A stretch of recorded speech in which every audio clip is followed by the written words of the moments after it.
Moin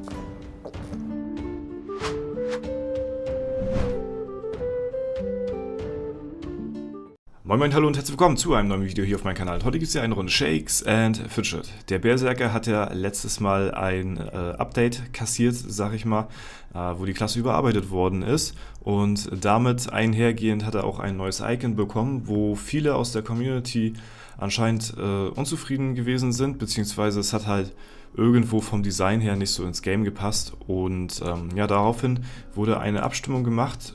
Und da konnte oder kann immer noch die Community entscheiden, wie das Symbol des Berserkers jetzt aussehen soll. Ja, das Ganze ist noch verfügbar und ja, packe ich euch mal unten in die Videobeschreibung. Dort könnt ihr auch entscheiden, wie das Ganze jetzt in Zukunft vom Berserker aussehen soll, also das Icon der Klasse, beziehungsweise halt deren Kampfanimation. Ne? Hier haben wir ja das Standard-Icon und die Standardanimation von Bersi. Dann haben wir aber auch noch ein anderes Gesicht quasi für den Bersi. Dann sieht das auch in-game gleich ganz anders aus.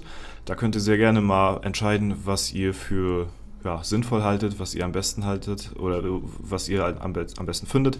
Dann haben wir ein Thermometer, ja, was auch dann in-game hier so aussieht. Ist ganz lustig, ob es so passt, weiß ich jetzt nicht. Ne? Dann haben wir hier einen schön angespannten Bizeps. Finde ich persönlich passt am besten zum Berserker irgendwie. Die Animation ist dann hier gleich, also die Standardanimation, die wir halt eben schon kennen, die wir jetzt auch haben. Und dann halt eben nochmal ein wütendes Gesicht, wo die Animation auch nochmal gleich aussieht hier. Ne? Das sind so die Möglichkeiten, die bestehen. Ne? Beim Thermometer ist hier die Animation anders und hier bei diesem Gesicht ist die Animation auch anders. Ansonsten sind die eigentlich soweit gleichbleibend, nur dass halt die Icons ein bisschen anders aussehen. Ja, vorher war es ja die Axt gewesen. Ich finde persönlich, die Axt passt am besten zum Bersi, weil er ja auch hier im Overview ja auch so eine Axt hält. Hätte man das Axt-Symbol ein bisschen grafisch angepasst, so, dann hätte es, glaube ich, auch gereicht. Also für mich persönlich hätte es so gereicht. Da musste man jetzt nicht ein komplett neues Symbol jetzt extra dafür einfügen. Aber das ist jetzt auf jeden Fall so der Stand der Dinge.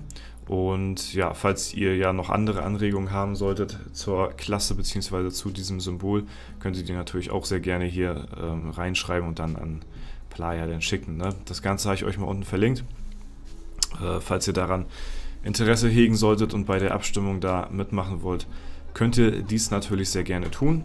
Und damit wird dann halt auch eben die Community wieder ein wenig mit einbezogen in die ganze Angelegenheit. Ne? Ja, das ist ja am Ende des Tages ist es ja aus Players Sicht anscheinend wohl dann sinnvoll, das Icon zu ändern. Ich denke mal, jede Klasse, die jetzt in Zukunft irgendwie einen Change bekommen wird oder die angepasst wird, da wird wahrscheinlich auch gleich das Icon mit überarbeitet werden, damit das Ganze halt ein bisschen aufgefrischt wird oder ja, versinnbildlichen soll, dass es halt eben jetzt nicht mehr so die komplett selbe Klasse ist wie davor. War ja auch so gewesen beim Battle Mage. Ich muss mal gucken, wo haben wir denn hier unseren Battle Mage hier? Hier ist der Melkor. Ja, hier ist ja das Symbol jetzt auch anders, das Icon vom Battle Mage, deswegen wurde der halt eben auch komplett anders, ja, oder gleich angepasst, als halt eben der Arkane Komet hier mit ins Spiel implementiert worden ist. Ne?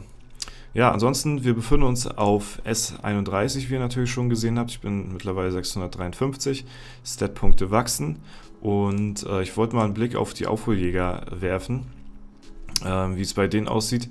Dazu gehen wir auch mal in die Death Knights rein, weil da sind ja die meisten Aufholjäger und der Graf Zahl hat auf jeden Fall auch schon sehr heftig aufgeholt. Hat hier angefangen am 5.6. jetzt wieder, Festung plus Ritterhalle 20 am 1.7., also hat, ach Digga, das ist ja absolut krank, hat diese auch jetzt schon also gemaxt. Das ist ja heftig, geht auch in die Dungeon Pause, also zieht komplett durch hier, ne? Hatte ja einen Bersi gehabt, den er ja dann aufgehört hatte, ne? Bevor der Nerf halt auch schon da war, also schon guten Riecher gehabt hier, aber ja, am 5.6. erstellt und jetzt auch schon Festung und so, Ritterhalle auf 20, das ist schon echt eine Ansage, muss ich mal so gestehen, und halt auch jetzt mit dem neuen Leggy Dungeon nochmal ausgerüstet. Ja, ist heftig. Ich glaube, er wird die anderen auf kurz oder lang noch einholen. Hier haben wir auch noch einen Aufholjäger am Start. Jetzt geht's Torze an den Kragen. Da bin ich mal gespannt auf jeden Fall. Ich beobachte es weiter. Auch eine Aufholjagd hier. Ne? Gestern standen wir am Abgrund, heute sind wir einen Schritt weiter. Dorza, I'm back. Hier auch. Ja. Also herzlich willkommen, hallo an alle Leute, die hier Aufholjäger machen. Ne?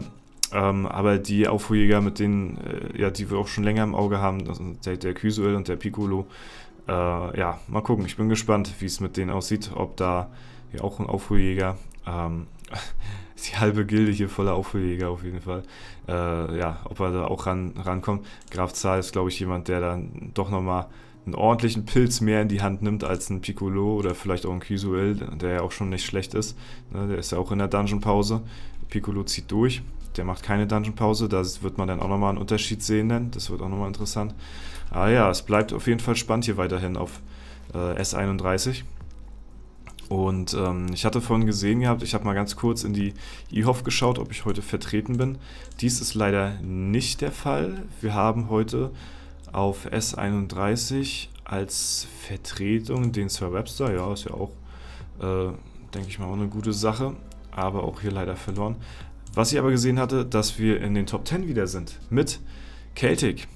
Das ist natürlich sehr cool, muss ich sagen. Das gefällt mir gut. Und da gucken wir uns mal gleich den Kampf an. Ansonsten waren wir ja in den, immer so 15, 14, 13 so.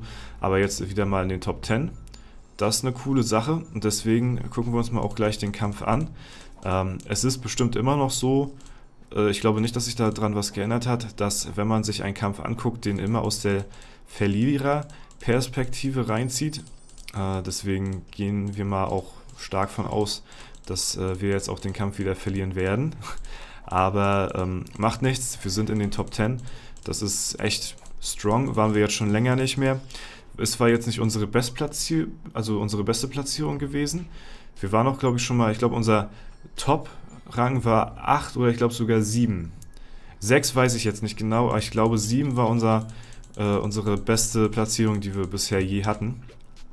Aber man muss halt auch dazu sagen, dass nach wie vor, ob es halt eben auf Platz 15 in der IHOF ist oder auf Platz 10 oder 9, die Kämpfe sind höchstwahrscheinlich, ich gehe mal jetzt von aus, dieser hier auch, sind immer noch so doll knapp beieinander, dass man hier wirklich davon reden kann, dass das Ganze hier, ein fairer Wettkampf bzw. ein fairer Zweikampf zwischen den Gilden ist hier. Aber wir lassen uns mal selbst überraschen, wie knapp das diesen Fight geworden ist. Jetzt ist es hier ein fettes Magier-Battle am Start. Wir haben noch den Seth in der Hinterhand. Hier nochmal einen Crit rausgehauen, sehr schön.